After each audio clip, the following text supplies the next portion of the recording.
Lingid sa kaalaman ng marami, meron din akong savings at investment sa Pilipinas. Sa katunayan ay 5% ng aking retirement portfolio ay naka-invest dyan. Mabuhay! At welcome to Philcon Living, ito po muli si Mang Gusteng, isang retiradong kabayan na naninirahan dito sa Vancouver. Sa episode na ito ay aking bibisitahin ang investments ko sa Pilipinas para magkaalaman kung may income ba, at para malaman din kung is it worth it ba na mag-invest sa Philippine stock market. Oo nga pala, meron akong dalawang rason kung bakit ako nag-invest sa Pilipinas. Una, as a form of diversification. Sabi nga nila, don't put your egg in one basket, kaya bukod sa Canada, ay meron din akong investment sa US, Europe, at Pilipinas. Pangalawa, ang Pilipinas will be my second home in retirement, kaya at least, may pera na ako dyan every time na uuwi ako. Ito po ang update ng aking portfolio as of April 30, 2026. Tumaas siya ng halos $18,000 compared noong buwan ng Marso. Ito ay dahil sa magandang performance ng stock market dito sa US at Canada sa buwan ng Abril. As you can see, halos 65% ay naka-invest sa stock market, higit 22% sa segregated fund, 8% sa mutual fund, at halos 5% sa fixed income fund. Gaya ng sinabi ko kanina, 5% ng aking retirement portfolio ay naka-invest sa Pilipinas, at ito ay nagkakahalaga ng higit 1 million pesos. Sa ngayon, ito ang breakdown ng aking pera sa Pilipinas. Halos 74% o 758,695 pesos ay naka-invest sa Philippine stock market. 15% ay nasa savings deposit, at 11% sa time deposit, for a total of 1,034,407 pesos. Nag-start akong mag-invest sa Philippine stock market noong kalagitnaan ng 2023, with an initial capital of 335,000 pesos. At unti-unti ko itong dinadagdagan hanggang sa umabot na ng 650,000 pesos ang total na investment ko dito. Ang market value niya naman sa ngayon ay 758,695 pesos, kahit pa sabihin natin na hindi maganda ang performance ng Philippine stock market sa ngayon. Makikita nyo sa graph na ito na down ako ng halos 3% year to date, pero mas worst ang Philippine market as a whole dahil down siya ng 3.5%. Maganda ang umpisa ng market sa taong 2026 pero bigla itong bumagsak sa kalagitnaan ng Marso, at hanggang ngayon ay patuloy pa rin ang pagbagsak. Samantala, itong 758,695 pesos na nasa stock market, ay naka-invest sa 25 na iba't ibang companies. Hindi ko alam kung familiar kayo sa mga ticker symbols na ito, pero basahin ko lang clockwise, from the top. ANS, 3.5%. Ang ibig sabihin nito ay 3.5% of the total portfolio ay naka-invest sa Andres Soriano Corporation. Next are, Aboitiz Power, Ayala Real Estate Investment Trust, Bank of Philippine Island, Converge Communications, Citycore Real Estate Investment Trust, Costco Holdings, DMCI, San Miguel Food and Beverage Corporation, First Gen Corporation, Globe Telecom, GMA7 Network, Keepers Holdings, Lucio Tan Group, Macro Asia, Metrobank, Megaworld Real Estate Investment Trust, Philippine Savings Bank, Robinson Real Estate Investment Trust, Robinson Retail Holdings, Samir Ara Mining and Power Corporation, Security Bank, Philippine 7, PLDT, and Union Bank of the Philippines.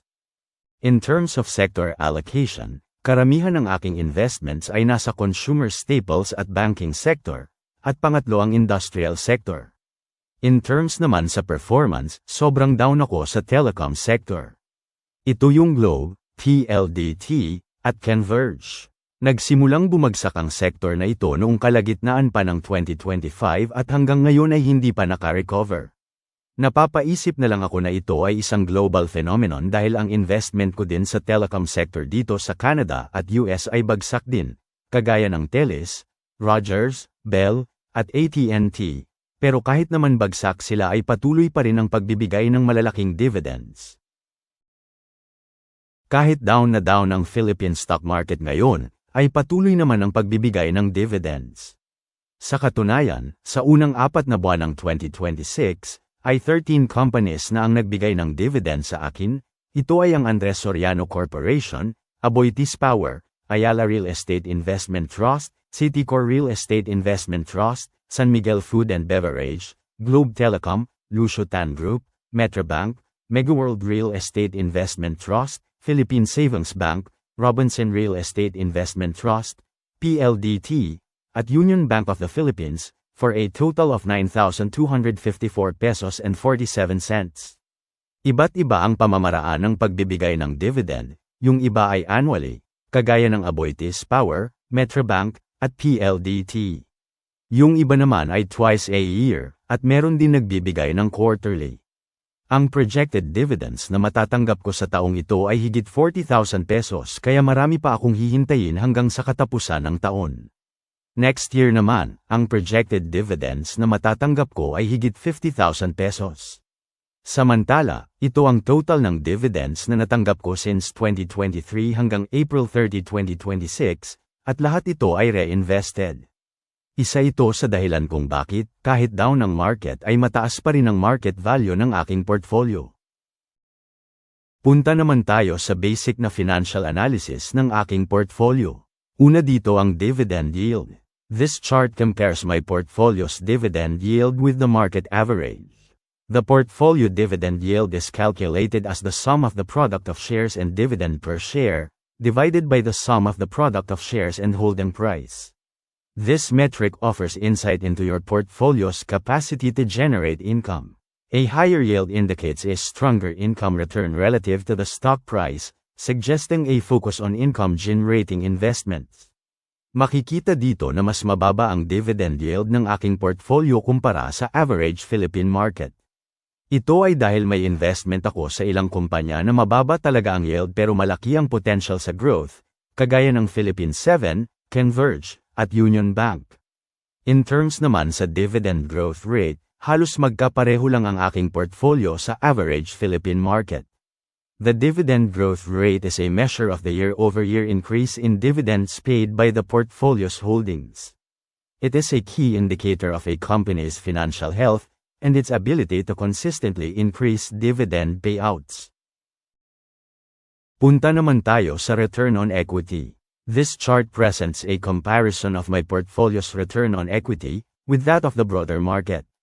This measures a company's ability to generate profits from its shareholders' equity, effectively showing how efficiently equity is being used to produce earnings.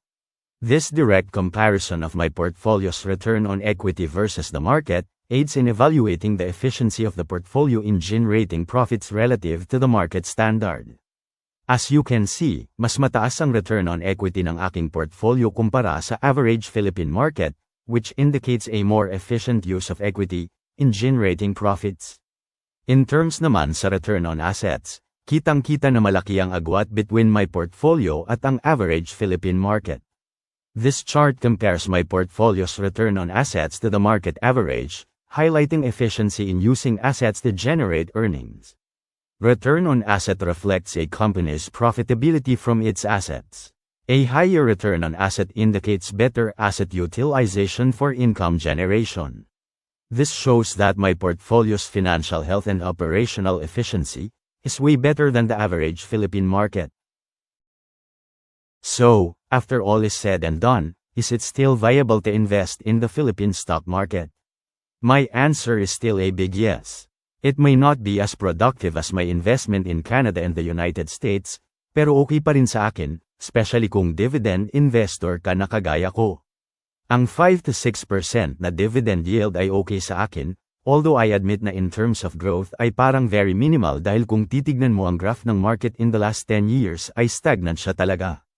Ang magandang strategy dito is to stick to the big and well-established na kumpanya, at iwasan ang mga penny stocks, and you have to invest long-term.